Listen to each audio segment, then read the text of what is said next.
वालेकुम शेख साहब, खैरियत है, अल्लाह ताला आपको आफियत से रखे। आपसे सवाल करते हुए ऐसा लगता है हमारे दोस्त हो। शेख साहब, मैंने अपनी बीवी का शर्मगाह का बोसा लिया और फिर हम बिस्तरी नहीं की, सो गया और फिर सुबह उठ के फजर की नमाज पढ़ने चला गया। क्या बोसा लेने से आदमी नापाक हो जाता है? बोसा लेने से क्या आदमी नापाक हो जाता है? दोस्तों, भाइयों और बहनों, देखिए, सबसे पहले तो ये जो इज़्ज़त अफजाई आपने बख्शी है कि आप हमें अपना दोस्त समझते हैं, अल्लाह रब्बुल आलमीन इस मोहब्बत को कायम और दायम रखे और अपने अर्श के साए में जगह हासिल करने का इस मोहब्बत को सबब बनाए। आपके सवाल का जवाब देने से पहले अब आयशा रज़ियल्लाहु ताला अन्हा बिनते अबी बकर रज़ियल्लाहु ताला अन्हु फरमाती हैं कि निअमुन निसा निसा अल अंसार, अंसार की औरतें कितनी बेहतरीन औरतें हैं। उन्हें हया दीन समझने से, उन्हें हया ने दीन समझने से नहीं रोका। ये सही बुखारी की हदीस है।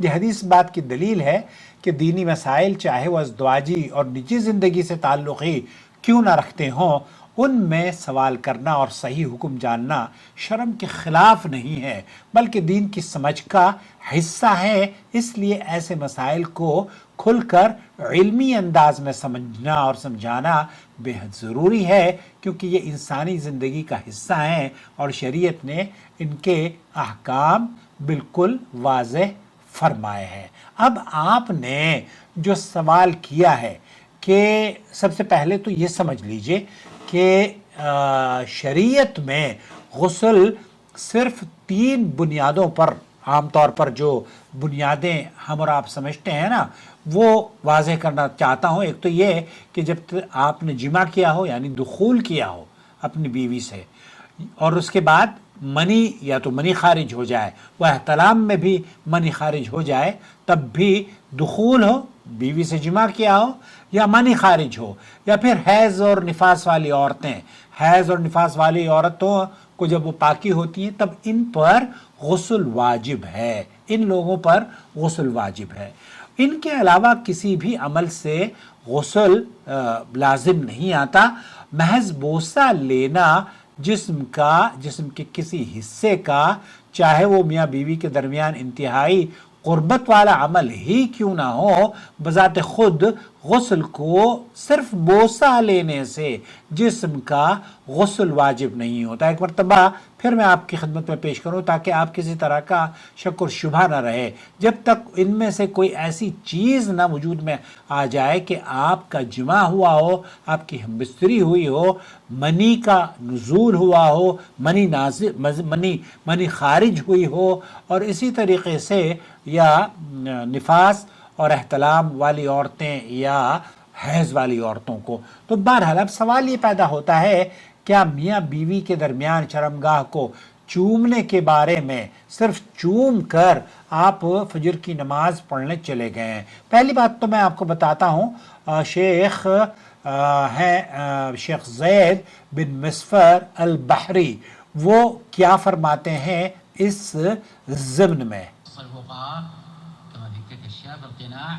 फुक़हा ने ये उसूल मुरत्तब किया है, एक शौहर अपनी बीवी के लिए जायज़ है उसके लिए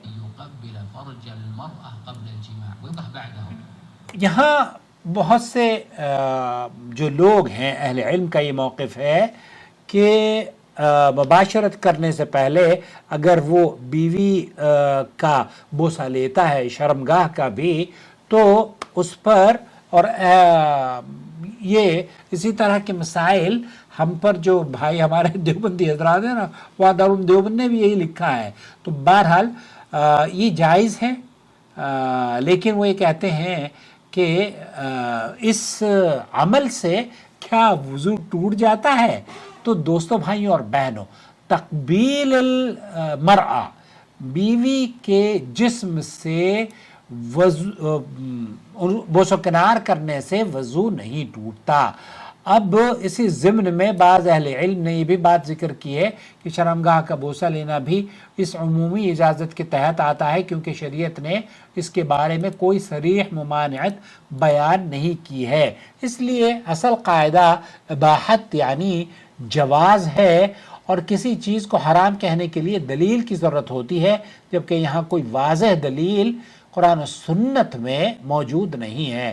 اسی بنیاد پر بعض اہل علم نے اسے جائز قرار دیا ہے اور اس کو ان جائز افعال میں شمار کیا ہے جو میاں بیوی کے درمیان محبت اور قربت کے دائرے میں آتے ہیں۔ اب جب اس اصول کو سامنے رکھا جائے کہ غسل کن چیزوں پر واجب ہوتا ہے، غسل کن صورتوں میں ایک مسلمان پر واجب ہوتا ہے، تو ایسی صورت میں ہم دیکھتے ہیں کہ یہ ان حالات میں سے نہیں ہے جو کہ آپ پر غسل واجب ہو جائے۔ سوال کی طرف آئیں تو میاں بیوی کے درمیان شرمگاہ کو چومنے کے بارے میں اہل علم نے یہ اصول بیان کیا ہے کہ میاں بیوی کے لیے ایک دوسرے کے پورے جسم سے انتفاع یا لذت حاصل کرنا، سوائے ان چیزوں کے جن سے شریعت نے صراحت کے ساتھ منع کیا ہے، جیسے دبر میں جماع اور حالت حیض اور نفاس میں جماع۔ تو یہاں دوسری بات یہ کہ اگر اس عمل کو اس زاویے سے دیکھا جائے کہ میاں بیوی کے درمیان بوس و کنار یا انتہائی قربت کے افعال ہیں، تو یہ بھی اہل علم کے گروہ کے نزدیک اصل اباحت کے تحت داخل ہوتا ہے، یعنی جب تک کہ شریعت نے کسی چیز کو واضح طور پر منع نہ کیا ہو تو وہ اپنی اصل میں جائز رہتی ہے۔ اس لیے یہ عمل بذات خود کوئی ایسا عمل نہیں ہے جس کی وجہ سے آپ یہ کہیں کہ آپ کو آپ کے اوپر غسل کرنا واجب تھا، بلکہ غسل اس وقت واجب ہوتا ہے جب آپ اپنی بیوی کی شرمگاہ میں دخول کرتے ہیں، ادروائز تو غسل واجب نہیں ہوتا۔ اور یہی شیخ زید بن مسلم البحری یہ اس طرح کے بوس و کنار جو کہ عام طور پر آج کل جن پر خوب سوالات کیے جاتے ہیں، یہ صرف دونوں میاں بیوی کے درمیان، بالکل میاں بیوی کے درمیان ہوتے ہیں۔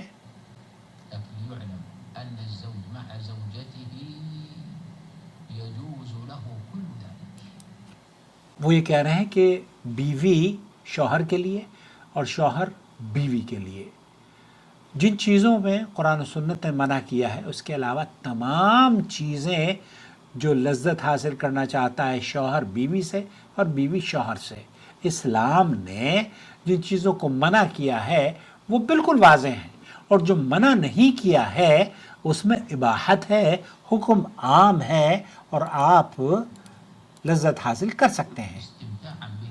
استمتاع، آپ پورے استمتاع، پوری لذت حاصل کر سکتے ہیں۔ کل شیء فی جسمہ او فی جسمہا، بیوی کے جسم پر یا شوہر کے جسم سے، پورے جسم سے لذت حاصل کی جا سکتی ہے۔